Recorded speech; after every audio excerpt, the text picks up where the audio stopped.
ताजा खबर के दर्शकों का स्वागत है, देशवासियों का स्वागत है, भारतवासियों का स्वागत है। दो बातों से शुरू करूंगा। भारत पूरी दुनिया में एक सबसे पतित पावन धरती है। ये एक ऐसी पावन धरती है जहां पे कहा जाता है श्लोकों के अनुसार के जो बड़े बड़े देवता भी जन्म लेने को उत्सुक रहते हैं। यहाँ बड़े बड़े महापुरुष, ऋषि, संत, मुनि, विद्वान लोग उत्पन्न होते रहे हैं। अब विद्वानों की अगर बात आती है तो मैं बात करना पसंद करूंगा मनोज कुमार, किशोर कुमार और सत्यजीत रे। इनके विषय में बता दूं, ये बहुमुखी प्रतिभा के लोग थे। मनोज कुमार, किशोर कुमार, सत्यजीत राय, तीनों के तीनों अपनी जब कोई मतलब लेखक भी थे, गीतकार भी थे, संगीतकार भी थे, निर्देशक भी थे। कई कलाएं विधाएं उनके अंदर थी। इसी तरीके से हम पीछे की तरफ जाते हैं, रविंद्रनाथ टैगोर के अंदर में भी यही कला थी कि वो भी विभिन्न विभिन्न विधाओं के ऊपर बहुत सारे कलाओं में बहुत सारी चीजों के अंदर हरफन मौला थे। इसी तरीके से हम बात करें तो महात्मा गांधी के बारे में भी यही कहा जाता है कि वो भी बहुत सारे कला कौशल के अंदर थे, जिन्हें हम बहुमुखी प्रतिभा का व्यक्ति कहते हैं। बहुमुखी प्रतिभा के व्यक्तियों की तरफ हम जाते हैं, अल्बर्ट आइंस्टीन भी उन्हीं की गिनती में आते हैं। तो ये वो लोग होते हैं जिनमें एक साथ कई कई प्रतिभाओं, कई सारी कौशल, कई सारी विद्याओं का ज्ञान होता है। ऐसे ही एक विद्वान के पास, ऐसे ही एक सज्जन के पास, ऐसे ही इस धरती, भारत धरती के ऊपर अवतरित हुए मनुष्य के पास हम बैठे हैं, जिनका नाम है वेद प्रकाश गुप्ता जी। इनके बारे में मैं बता दूं, बहुत सारी संस्थाओं से जुड़े हुए हैं। देवालिया संघ नाम की एक संस्था ये खुद ही संचालित कर रहे हैं। रुक्मणी देवी नाम की एक और अन्य संस्था है जो चिकित्सा क्षेत्र में काम कर रही है। कई अन्य संस्थाएं हैं जिनसे जुड़े हुए हैं जो शिक्षा के क्षेत्र में काम कर रहे हैं। लाफ्टर योगा यानी कि इतनी सीरियस चीजों के साथ होता हुए इनके पास लिखा होता है लव लाफ्टर योगा, यानी कि ये खुद हंसी मजाक में कहता है। इतनी बहुमुखी प्रतिभा व्यक्ति के पास कैसे, जबकि इनका नाम वेद प्रकाश गुप्ता जी है। बिजनेस में ये लोग ज्यादा अपना दिमाग लगाते हैं। कैसे इनका इस चीजों की तरफ ध्यान गया, ये इन्हीं से, इन्हीं के जीवन के आपसे मिलकर, आपकी इन बहुमुखी प्रतिभाओं को देख के जब भी मैं वो बाहर लगा हुआ बोर्ड पढ़ता हूँ। जी, जी। नमस्कार। आपके दर्शकों को नमस्कार, आपको नमस्कार, क्योंकि आप एक बड़ा पुण्य कार्य कर रहे हैं। सही मायनों में पत्रकार जो हैं या पत्रकारिता एक आर्ट है और आर्ट और साइंस में बेसिक फ़र्क है। विज्ञान को अच्छे-बुरे से कोई मतलब नहीं है। 2 और 2 4 हैं, चाहे 4 बच्चे पैदा हों, चाहे 4 लोग मर जाएँ। लेकिन आर्ट को समाज के भले से मतलब होता है। तो आप जो पत्रकारिता के द्वारा समाज का भला कर रहे हैं, यही एक कार्य है पत्रकारिता का कि किसी की चीज़ के द्वारा समाज का भला हो। जो आपने प्रतिभाओं की बात की है, वास्तव में प्रभु की देन होती है। कोई व्यक्ति अहंकार करे कि मैं प्रतिभावान हूँ, तो बहुत ही गलत बात कर रहा होता है। बिना प्रभु कृपा के प्रतिभा ज़ीरो है। कोई व्यक्ति कुछ नहीं कर सकता। मैं ये मानता हूँ कि प्रभु की कृपा है, वो जिसमें मर्जी जान डाल दे, जिसको मर्जी विद्वान बना दे और हर व्यक्ति को जिसे भगवान ने कुछ दिया है, उसे केवल धन्यवाद करना आना चाहिए। प्रभु का भी और समाज का भी। क्योंकि समाज इज्जत नहीं देगा तो प्रतिभा किस काम की, और समाज के काम ना आए तो प्रतिभा किस काम की। तो प्रतिभा होती है उसकी कृपा से या माता पिता के संस्कारों से। अपने विषय में दर्शकों को बताइए। बहुत से ऐसे दर्शक हैं जो आपको नहीं जानते, लाखों हजारों करोड़ों लोग आज आपको देख रहे हैं। मैं अपनी जो प्रतिभा की बात बचपन से करूं, प्रभु की कृपा तो पहले कह दी मैंने। जैसे हमारे घर में एक बड़ा सात्विक वातावरण था। अच्छा। और मैं 6 साल की उम्र से मैंने गीता पढ़नी शुरू कर दी थी। अच्छा। हमारी दादी जी को शौक था गीता सुनने का, वो अनपढ़ थी। तो मैं 6 साल की उम्र में हिंदी पढ़ना सीख गया था। गुड। तो मैंने गीता पढ़नी शुरू कर दी थी। अच्छा। और फिर पुस्तकें पढ़ने का शौक पैदा हुआ। तो 11 साल की उम्र तक मैंने 1000 से ज़्यादा पुस्तकें पढ़ दी थी। अच्छा। मैं 7वीं क्लास में अपने स्कूल का लाइब्रेरियन था और मैंने स्कूल की लाइब्रेरी में जितनी पुस्तकें थी वो सारी पढ़ दी थी। कमाल कर दिया। और आज तक मैं लगभग 20,000 से ऊपर पुस्तकें पढ़ चुका हूँ। आज भी मैं एक बिना पुस्तक पढ़े हुए मेरे को नींद नहीं आती। पुस्तकें पढ़ना, दूसरा बड़ों के चरणों में बैठना। मुझे जो भी लगा, संत लगा, विद्वान लगा, या कोई समाज के लिए कोई व्यक्ति काम करने वाला लगा, उसके चरणों में बैठ करना मेरा शौक था। उन सभाओं में बैठना मेरा शौक था। बचपन से ही उनकी बातें सुनते थे और उनसे सीखते थे। तो मैं इन 2 चीज़ों को ही अपना सारा इसका परिणाम कहूँगा कि जो कुछ हूँ उनके कारण से हूँ। और इसी कारण से एक कंपनी ने एक डर्मेटोग्लाइफिक नाम से कोई अपना विद्या होती है, अच्छा। जिसको बोलते हैं वो डर्मेटोग्लाइफिक। ये क्या? ये जो अपना गागर में सागर, जी। तो एक संस्था डर्मेटोग्लाइफिक मल्टीपल इंटेलिजेंस टेस्ट रिपोर्ट। अच्छा। जो कि बचपन से, जन्म से किस आदमी के अंदर इनबोर्न इंटेलिजेंस क्या है, पोटेंशियल क्या है, अच्छा, वो उसको उंगलियों के अंगूठों के निशान देखकर वो इसको रिपोर्ट को देती हैं। मतलब अगर सचिन तेंदुलकर बचपन में ऐसे उंगलियों का निशान लगाता, वो बता देते कि क्रिकेटर वो बनेगा। बताते हैं ऐसा कि उसके अंदर किस चीज़ की पोटेंशियल क्या है, अच्छा, गेम्स में है, पॉलिटिक्स में है, या किस चीज़ में आगे बढ़ सकता है वो। अच्छा, तो फॉरेन कंट्रीज में लोग बचपन से देखते हैं किस चीज़ में बढ़ेगा वो, अच्छा, तो अच्छा, उसको बोलते हैं इनबोर्न इंटेलिजेंस पोटेंशियल, अच्छा, कि अच्छा, इनबोर्न इंटेलिजेंस किस चीज़ की है। तो मेरा ये वर्ल्ड का सबसे, मेरे को टॉप की कैटेगरी में उन्होंने रखा था, कैटेगरी ए। जो क्या कि बात उन्होंने है। कहा था, जो अपना टेस्ट करने आए थे, कि पहले हजारों रिपोर्ट बनाई हैं, तो आज तक वर्ल्ड में ऐसी रिपोर्ट ना मैंने देखी ना बनाई। अति उत्तम, ये कसम उन्होंने सुन दिया के मेरे बड़ा को। मानतापूर्ण महसूस हो रहा है। अच्छा, तो ये सब प्रभु की कृपा है, जी, या माता पिता के जो संस्कार मिले, अच्छा। उन्हीं से सब कुछ है। हमने आपके विषय में आपका एक जीवन परिचय बोर्ड देखा, जिसमें आप विभिन्न संस्थानों, एनजीओ और संगठनों से जुड़े हैं। कृपया ये बताइए किन किन संगठनों से। किसी भी संस्था में जुड़ा रहा हूँ। जी, बचपन में मैं आरएसएस की शाखा में भी गया हूँ मैं। अच्छा, अच्छा, उसके बाद हमने रोटेट क्लब बनाई थी मैंने अपने शहर के अंदर, अच्छा, मैं उसका फाउंडर प्रेसिडेंट था। अच्छा, एक जगह और भी बनवाई हमने। फिर हमने बचपन के अंदर ही, छोटी सी उम्र के अंदर ही, पंजाब नेशनल बैंक से मिलकर एक यूथ फोरम बनाया था, अच्छा, जिससे लोगों को, हमने गरीबों को लोन दिलवाए। अच्छा, फिर मैं जब बैंक में रहा, तो बैंक में मैं बैंक मैनेजर रहा मैं। और बैंक में मेरा विशेष एक ध्यान था कि मैं गांव का जब मैनेजर रहा, कि मेरे गांव में कोई भूखा नहीं रहना चाहिए। मैंने स्टडी की कि गांव के अंदर एक व्यक्ति जिसके पास दो भैंस हों, वो रोटी खा लेता है। अच्छा, जिसके पास दो भैंस हों, रोटी खा लेता है। और दो भैंस का लोन देना बिना गारंटी के मेरी पावर में था। अच्छा, तो मैं क्या करता, जो भी व्यक्ति अफीम का काम छोड़ना, शराब का काम छोड़ना चाहता हो, रोटी कैसे खाऊं, तो दो भैंस का लोन मैं उसको दूंगा। तो मेरे पूरे एरिया के अंदर एक व्यक्ति भी मैंने भूखा नहीं सोने दिया। क्या ये बात है। प्रभु कृपा रही। और लोग पंजाब के, उस वक्त मैं पंजाब के आतंकवाद के अंदर जी, 84, 5, 6, 7 की बात कर रहा हूँ, गांव में मैनेजर था, तो पूरा आतंकवाद था। लेकिन गांव के सारे शरारती लोग भी, और सभी मेरे को मिला करते। और यदि किसी बच्चे को शराब छोड़नी होती, तो वो मंदिर गुरुद्वारा जाने के बजाय कहा करते कि मैनेजर साहब के पास चलो, वहाँ कसम खाओ जाके। तो उनके पेरेंट्स मेरे पास लेके आया करते। बहुत अच्छा। वहाँ से गुरु जी से बहुत कुछ सीखा हमने, भगवान का ध्यान करना सीखा। महेश योगी से मैंने बचपन के अंदर ध्यान लगाना सीखा था। क्या बात है। तो बहुत सहज ध्यान लगाना, इतना सिंपल काम है, शायद वर्ल्ड का सबसे मुश्किल काम ध्यान लगाना, और सबसे आसान काम भी ध्यान लगाना। तो प्रभु कृपा रही वर्तमान है। में किन किन संस्थाओं से जुड़े हुए हैं। देखिए, वर्तमान में हम जो काम कर रहे हैं अभी, श्री दिवालय संघ है, जी, एक ट्रस्ट है ये। दादी माँ रुक्मणी देवी फाउंडेशन है, जी, मेरी माँ के नाम पर है, जिसमें हम एजुकेशन दे रहे हैं कि बिना दवाई के स्वस्थ कैसे रहें। श्री दिवालय संघ के अंदर हम जो काम कर रहे हैं कि राक्षसी वृत्ति समाप्त कैसे हो। राक्षसी वृत्ति समाप्त नहीं होगी तो ना व्यक्ति सुखी रहेगा, ना समाज सुखी रहेगा। राक्षसी वृत्ति समाप्त करने के लिए शक्तिशाली बनना आवश्यक है। शक्तिशाली बनता है व्यक्ति आत्मबल से और संगठन से। आत्मबल आता है संस्कार से, संगठन बनता है संस्कृति से। तो संस्कार, संस्कृति और शक्ति के ऊपर श्री दिवालय संघ कार्य कर रहा है। हम बता रहे हैं कि धर्म क्या है। तो धर्म के बारे में बड़े विभिन्न चक्रों में रहते हैं कि फला धर्म अच्छा है, फला बुरा है। धर्म तो एक ही है। जैसे संविधान होता है देश के कल्याण के लिए, देश के नागरिकों के कल्याण के लिए, धर्म है मानवता के कल्याण के लिए बनाए गए नियम। यही धर्म है, मानवता के कल्याण के लिए, किसी व्यक्ति विशेष के लिए नहीं, किसी समाज विशेष के लिए नहीं, किसी स्थान विशेष के लिए नहीं। जब मानवता के कल्याण के लिए बनाए गए नियम हैं, तो फर्क क्यों होगा, झगड़ा क्यों होगा।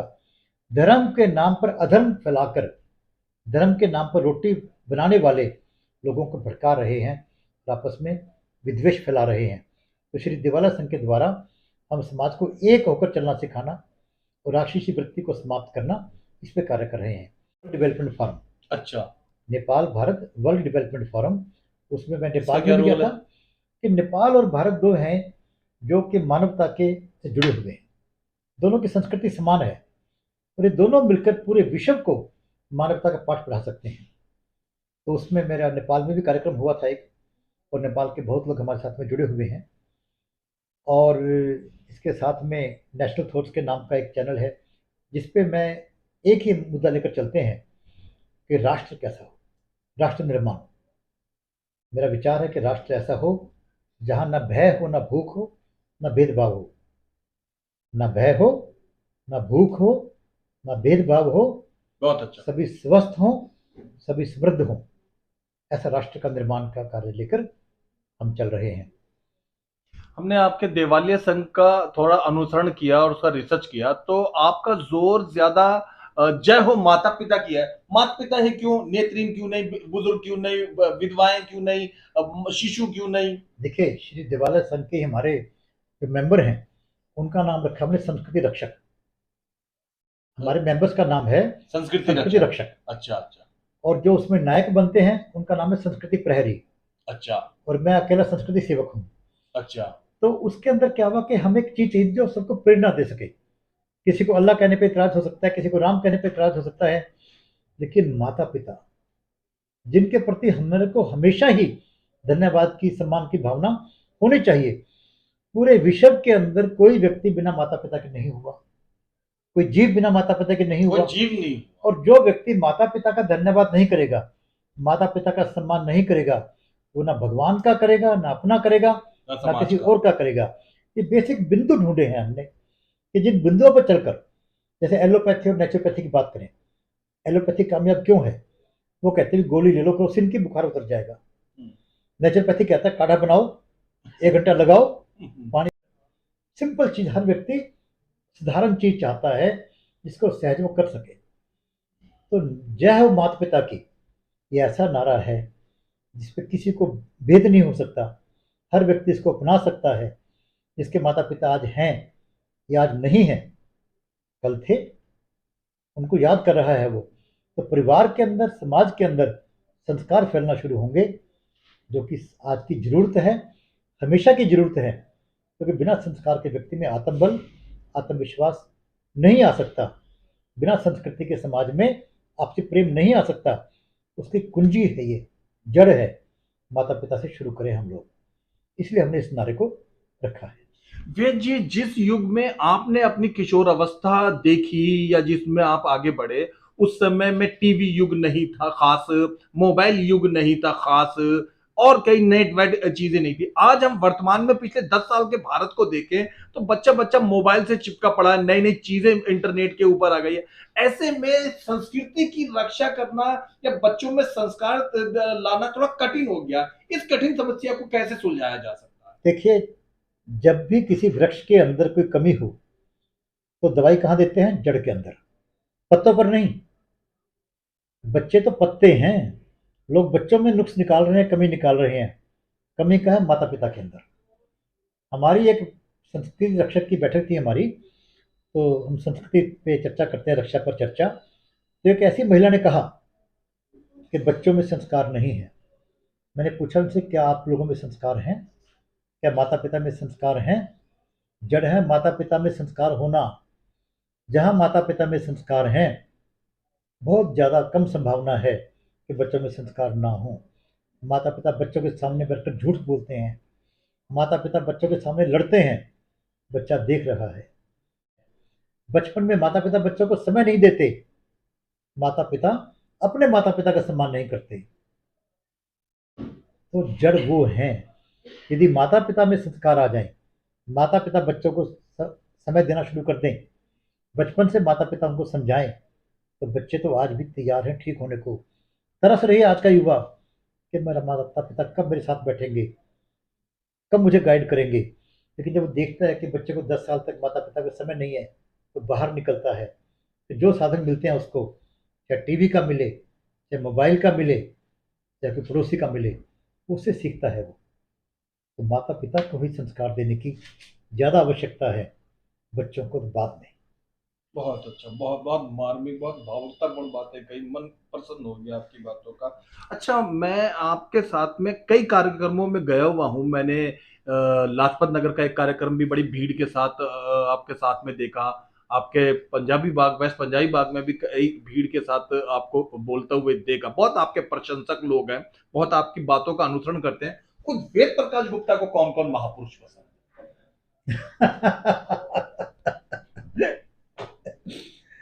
Eyes of beholder, beauty lies in the eyes of beholder.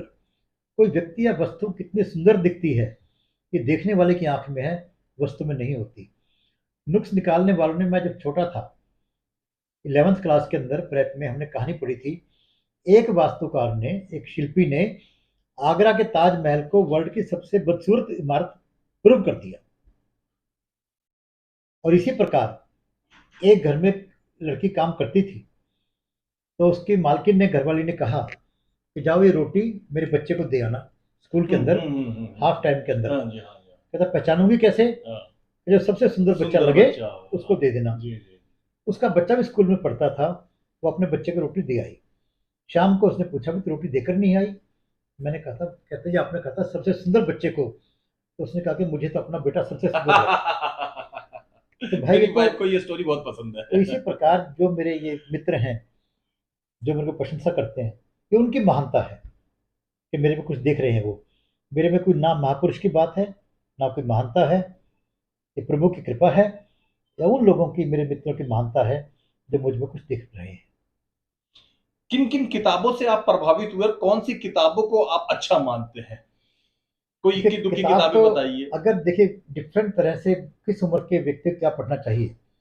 अगर बच्चों को पढ़ानी चाहिए तो पंचतंत्र नाम की पुस्तक सब बच्चों को पढ़ानी चाहिए। जी, हमारे को, विष्णुगुप्त की, जी। सबको पढ़ानी चाहिए। कितनी सुंदर पुस्तक है वो। और दूसरी तरफ बड़ा हो जाए तो व्यक्ति, उसको रामायण पढ़नी चाहिए। रामायण जीवन के हर पल के ऊपर अपने को संस्कार भी देती है, गाइड भी करती है। रामायण में मोती ढूंढने पड़ते हैं। और ज्ञान की बात करें तो गीता पढ़नी चाहिए उसको। गीता में ज्ञान खोजना पड़ता है। गीता सूत्रों में लिखी हुई है, रामायण सहज भाषा में लिखी हुई है। ओशो को पढ़े, बहुत सुंदर लिखा है उसने, बहुत बहुत बहुत सुंदर बढ़िया, लिखा है बहुत उसने, अच्छा, बहुत बेहतरीन। पढ़े उनको। और भागवत पुराण जो है, इन सब किताबों को आदमी भक्ति से ना पढ़े, ज्ञान के रूप में पढ़े, ज्ञान के लिए। सीखने के लिए पढ़े। हमने रामायण को बांध के रख दिया, इसको झूठे हाथ नहीं लगाने। अरे भाई, जैसे किताब पढ़ने की आपकी स्कूल की है, इसको पढ़ो, सीखो इससे। जैसे मेरी माँ की डेथ हो गई 90 साल की उम्र के अंदर, श्रीमती रुक्मणी देवी। श्रीमती रुक्मणी देवी जी, उनकी विशेष बात थी, वो रामायण पढ़ती अच्छा। या गीता पढ़ती तो साथ में अपने डायरी रख के बैठती थी वो। डायरी। हाँ, रखती अच्छा। थी। और कोई बात समझ जाती, लिख लेती उसको। ठीक है। मैं शाम को घर पे जाता तो कहती, वेद ये बात मुझे समझ नहीं आई, भाई बता क्या है ये। अच्छा। यदि कोई टीवी पर संत बोल रहा होता, हाँ। वो सुना करती भागवत पुराण वगैरह, तो उसकी बात भी लिख लिया करती वो। और मुझसे पूछा करती शाम को आकर कि भाई ये बात मुझे समझ नहीं आई। तो हम जब भी महापुरुषों की पुस्तकें पढ़े, गीता, रामायण या कोई पुस्तक पढ़े, भागवत पढ़े, साथ में कागज पेन लेकर बैठे या सुने उसको टीवी के ऊपर। जो समझ ना आए उसको लिखें, और जब समझाना चाहते हो किसी को, उसको लिखें, उस पर चर्चा करें। और बच्चों को दूसरी चीज ज्ञान पढ़ाने के लिए महापुरुषों की जीवनियां पढ़नी चाहिए। जितनी प्रेरणा महापुरुषों की जीवनी देती हैं, बच्चे पाएंगे कि सारे महापुरुष जीवन में फेल हुए हैं। कोई व्यक्ति ऊपर से बड़ा बन के पैदा नहीं हुआ। एडिसन को तो लोगों ने, स्कूल के टीचर्स ने कह दिया था मंदबुद्धि, कुछ कर ही नहीं मंदबुद्धि सकता। वाला है, इसको ले जाओ। हाँ जी। तो महापुरुषों की जीवनियां माता पिता को, बच्चों को पढ़ानी अब्राहम चाहिए। लिंकन 100 बार फेल हुए। पंचतंत्र पढ़ानी चाहिए। और ऐसी पुस्तकें पढ़ेंगे तो बच्चे जो हैं ज्ञानवान के साथ में सामर्थ्यवान भी बनेंगे, और वो कुछ भी करने की अपने अंदर ऊर्जा पाएंगे। आज आप इस मुकाम पे पहुंच गए हैं कि हजारों लाखों लोग आपके प्रशंसक हैं, आपको पसंद करते हैं, आपकी बातों का अनुसरण करते हैं। तो अब सवाल ये आता है कि आपका तो करते हैं, पर आपको लोग संस्कृति प्रचारक के तौर पे जानते हैं। जैसे ही आप अपने ऑफिस, घर से बाहर कदम रखते हैं तो लोग बाग सोचते हैं कि एक महान विद्वान, बुद्धिजीवी, संस्कृति प्रचारक, अच्छी बातों को कहने वाले महापुरुष सज्जन हमारे बीच में आ गए। पर सवाल ये कि इन सब चीजों से अलग होकर जब आप फुर्सत में बैठते हैं तो गीत गाना, फिल्म देखना, मनोरंजन करना, कौन सा सबसे बड़ा शौक तो है पुस्तकें पढ़ना। अच्छा? पुस्तकें पढ़ना, या समय मिले तो भगवान का नाम लेना। आज के दिन कभी फिल्में या पहले गानों का शौक नहीं है? फिल्म का देखने का शौक है, देखा करते बहुत, अब कम हो गई है। जी जी। क्योंकि जब हम कोई नावल पढ़ते हैं, मान लो अच्छे लगते हैं, लेकिन जब आप रामायण पढ़ लेंगे तो नावल अच्छे नहीं लगेंगे आपको। हालांकि नावल पढ़े हैं बहुत। जी जी। तो जब जैसे जैसे आपका मन से विकास होता रहेगा, मन से विकास होता, आपका जो है सोच भी मैच्योरिटी बदलती रहेगी, बढ़ती आपकी जाएगी। सोच बदलती रहेगी आपकी, फिर मजा नहीं आएगा आपको। तो इसी प्रकार रामायण और गीता पढ़ने के बाद बाकी सब पुस्तकें बहुत छोटी लगती हैं आदमी को। तो पुस्तकें पढ़ने का शौक है, इन फिल्में देखनी चाहिए, मैं भी देखता हूँ, क्योंकि दिमाग को आराम भी चाहिए आदमी को। दोस्तों से मिलने का, गप मारने का बहुत शौक है अच्छा, कि दोस्तों से बातें करनी चाहिए। क्या बात है। यदि किसी व्यक्ति को बुढ़ापे में परेशान नहीं होना या अपने डिप्रेशन से बचना है, तो भगवान का नाम ले ना ले, दोस्तों से जरूर बात करता रहे। और डिप्रेशन से बचने के लिए और बुढ़ापे की तकलीफ से बचने के लिए सबसे महत्वपूर्ण है सामाजिक काम में लग जाना। जो व्यक्ति समाज के काम में लग जाएगा, उसको कभी भी बुढ़ापे में परेशानी नहीं होगी, वो मस्ती से जिएगा, उसको जीने का मजा आएगा, मरने का भी मजा आएगा, क्योंकि जी ही समाज के लिए रहा है वो। हमारी बहुत सी दर्शक महिलाएं हैं, और महिला आपको देख रही हैं। महिलाएं आमतौर पे बहुत जल्दी ही डिप्रेशन हो जाती हैं या परेशान हो जाती हैं। महिलाओं को क्या संदेश देना पसंद करेंगे, संस्कृति या करना चाहिए। डिप्रेशन तब आता है जब आदमी कहता है कि मैं तो बहुत कमजोर हूं। महिला सबसे ज्यादा शक्तिशाली भगवान ने बनाए।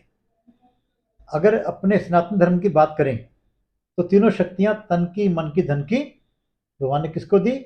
माँ दुर्गा को, माँ सरस्वती को, माँ लक्ष्मी को। और बात करें तो हिरण्यकश्यप के घर प्रहलाद पैदा करना महिला के बस की बात है। और महिला के फर्क के कारण ही एक ही पति से दैत्य पैदा हुए और देवता पैदा हुए। दिति से दैत्य और अदिति से आदित्य। क्या फर्क था? महिला के विचारों का फर्क था। महिला सशक्त होगी। अगर महिला सोई रहेगी तो अभिमन्यु पैदा हो सकता है, जो समाज में उलझ जाएगा और सफल नहीं हो पाए शायद वो। महिला जागृत होगी तो पूरा समाज जागृत हो जाएगा। पहले महिला अपने महिला होने पर गर्व करना महसूस करे, तो बाकी सब कुछ अपने आप ठीक होता रहेगा। क्योंकि घर का निर्माण करने में, समाज का निर्माण करने में सबसे बड़ी भूमिका महिला ही निभा सकती है। और कोई व्यक्ति कितना सभ्य है और कोई समाज कितना सभ्य है, इसका एक ही पैमाना है कि वो व्यक्ति महिला का कितना सम्मान करता है या वो समाज महिला का कितना सम्मान करता है। तो महिला अपने आप पर गर्व करे तो ना डिप्रेशन में आएगी, रात वो सबको प्रेरणा देने वाली बन जाएगी। बहुत अच्छा, बहुत ही उत्तम।